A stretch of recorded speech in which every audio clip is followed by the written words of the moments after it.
Hello दोस्तों, SJ कहानी सागर में आपका स्वागत है। आज की हमारी कहानी है जेवर। वाओ, कितना सुंदर है ये रानी हार। और इसके झुमके तो मैंने ऐसा डिजाइन कभी नहीं देखा। मम्मी जी, क्या ये मेरे लिए है? नई नवेली बहू सीमा को उसकी सास ने रानी हार दिया तो वो उसे देखकर बहुत खुश हो गई। हाँ हाँ बहू, ये तुम्हारे लिए ही तो है। ये मेरे सारे जेवर आज नहीं तो कल तुम्हारे ही तो हैं। तुम्हें पसंद तो आया ना? निरुपमा जी ने पूछा। मेहमानों के जाने के बाद आज सीमा और निरुपमा जी बैठी थीं। अभी निरुपमा जी की ननद वापस नहीं गई थी तो वो भी वहीं बैठकर चाय की चुस्कियां ले रही थीं। वो भी मुस्कुराकर बोली, बहू, ये तो इस घर की परंपरा है ही। बहू को समय समय पर जेवर दे दिए जाएं। सीमा ने उठकर सास और बुआ जी के पैर छुए और रानी हार का वो डिब्बा अपने कमरे में रखने चली गई। एक दो दिन बाद बुआ जी वापस अपने घर चली गईं। उसके जाने के अगले दिन निरुपमा जी ने सीमा को बुलाया और कहा, बहू, वो जो जेवर मैंने तुम्हें दिए थे वो मुझे दे दो, मैं संभाल कर रख लूँगी। लेकिन मम्मी जी, आपने तो कहा था कि वो जेवर मेरे हैं। इतने सुंदर जेवर अपने हाथ से जाते देख सीमा को बहुत दुख हो रहा था। हाँ, तो वो इस घर के जेवर हैं। जब तुम्हें ज़रूरत हो तो मांग लेना, मैं दे दूँगी। अब नहीं नहीं बहू, क्या बोलती? सीमा ने सारे गहने लाकर सासू माँ को दे दिए। जब भी सीमा को कहीं जाना होता तो वह सासू माँ से जेवर मांगती तो वो लाकर में रखा होने का बहाना बना देती। करीब 2 महीने बाद बुआ जी के बेटे की शादी थी। सीमा शादी में गई तो बुआ जी बोली, सीमा बहू, तुमने वो रानी हार क्यों नहीं पहना? उसे क्या तिजोरी में रखने के लिए दिया गया है? वो बुआ जी, मम्मी जी ने वो सारे जेवर वापस ले लिए हैं। लेकिन क्यों? वो तो भाभी ने तुम्हें दे दिए थे।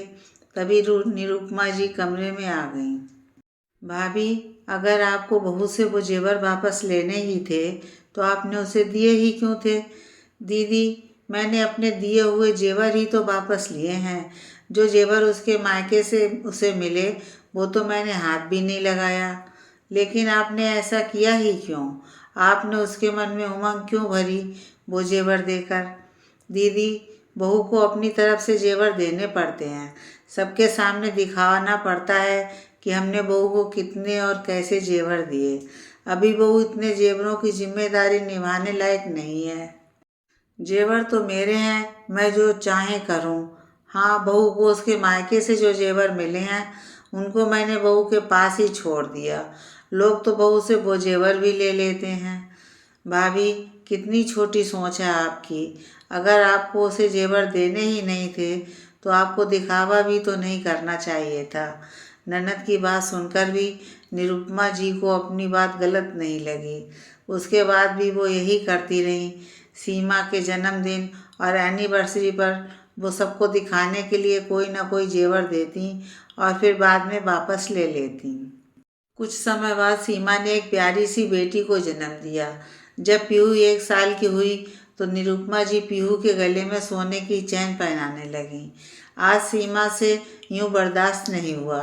वो बोली, बस मम्मी जी, आप मुझे बहुत कुछ दे चुकी हैं, लेकिन अब अपनी बेटी के लिए ये चैन मैं नहीं ले सकती। इतना जेवर मैं अकेले नहीं संभाल पाऊंगी। हाँ, तो मैं कब कह रही हूँ कि तू इसे संभालेगी? आज सबके सामने दे रही हूँ कि दादी का उपहार है, कल को वापस ले लूँगी। जैसे पहले भी सारे जेवर तुमसे लेकर मैंने अपने लॉकर में रख दिए हैं। निरुपमा जी बिना सोचे समझे एकदम बोल गईं। निरुपमा जी की बात सुनकर सब उन्हें आश्चर्य से देखने लगे। हाँ मम्मी जी, मैं नहीं चाहती कि मेरी बेटी बड़े होकर किसी चीज़ को उपहार में लेकर खुश हो और 2 दिन बाद उसे अपना उपहार वापस करना पड़े। सही कह रही है सीमा। मम्मी, हमें ऐसा कोई उपहार नहीं चाहिए जो आपको वापस लेना पड़े। इससे अच्छा आप हमें उपहार में केवल अपना आशीर्वाद दें, जिसे कोई वापस ना ले सके। अपनी पत्नी और माँ की बात सुनकर नैतिक बोला, देख लिया भाभी, कभी कभी ज़्यादा चालाकी अपने पर ही भारी पड़ जाती है। मैंने आपको ऐसा ना करने के लिए आगाह किया था, लेकिन आप नहीं मानी और आज बच्चे आपके सामने मुंह खोलने को मजबूर हो गए हैं। अभी भी वक्त है, संभल जाओ। आज ननद और अपने बेटे बहू की बातों से निरुपमा जी को अपनी गलती का एहसास हुआ। उन्होंने सीमा से आगे से ऐसा ना करने का वादा किया।